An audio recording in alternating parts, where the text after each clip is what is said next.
UPSC CSCত উজ্জ্বলিল Assam সন্তান তথা যোৰহাটৰ অভিজ্ঞান জ্যোতি বৰা। দেশৰ সৰ্বোচ্চ আৰু কঠিন পৰীক্ষাত সফলতা অৰ্জন কৰিলে অভিজ্ঞান জ্যোতি বৰাই। UPSCত 570 স্থান লাভ কৰি অসমবাসীলৈ গৌৰৱ কঢ়িয়ালে অভিজ্ঞান জ্যোতি বৰাই।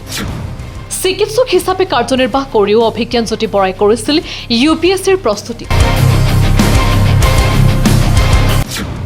যোৰহাটৰ অভিজ্ঞান জ্যোতি বৰাৰ এই সফলতাত এতিয়া গৌৰৱান্বিত অসমবাসী। হয়, কেন্দ্ৰীয় লোকসেৱা আয়োগ চবুকৈ UPSC পৰীক্ষাত উজ্জ্বলিল অসম সন্তান তথা যোৰহাট নিবাসী প্ৰয়াত গোলাপ বৰা আৰু ৰুবি বৰাৰ কনিষ্ঠ সন্তান অভিজ্ঞান জ্যোতি বৰা। চিকিৎসক হিচাপে যোৰহাটৰ দহোটীয়া স্বাস্থ্য কেন্দ্ৰত সেৱা আগবঢ়াই থকা অভিজ্ঞানে সমান্তৰালভাৱে চলাইছিল কেন্দ্ৰীয় লোকসেৱা আয়োগৰ পৰীক্ষাৰ বাবে প্ৰস্তুতি। জানিব পৰা মতে অভিজ্ঞান জ্যোতি বৰাই 10 ঘণ্টাৰো অধিক সময় কৰিছিল অধ্যয়ন। আনহাতে অসম সন্তান তথা যোৰহাটৰ অভিজ্ঞান জ্যোতি বৰাৰ এই সফলতাত এতিয়া গৌৰৱান্বিত অসমবাসী। মই বহুতে সুখী এইটো ৰেংক পাবলৈ সক্ষম হোৱাত।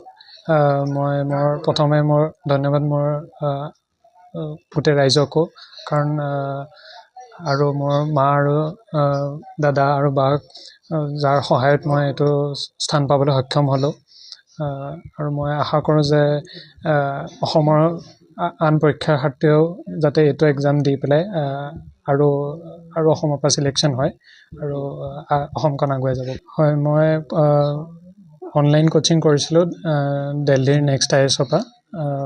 আৰু মোৰ মতে যে এতিয়া যেতিয়াৰ পৰা অনলাইন বস্তুবিলাক এভেইলেবল হৈ গৈছে, তো আমি দিল্লী নোযোৱাকৈ ঘৰত বহিয়ে পঢ়িলে আমি UPSC নিচিনা এক্সাম এটেম্প কৰিব পাৰোঁ। কাৰণ দিল্লীত গৈ পেলাই পঢ়াটো সকলো কাৰণে মানে দিগদাৰ হ'ব পাৰে। তো সেইটো কাৰণে আমি মানে অনলাইন কৰ্চেছবিলাক ইউজ কৰি মেলি আই থিংক এইটো এক্সাম ভালকৈ দিব পাৰে।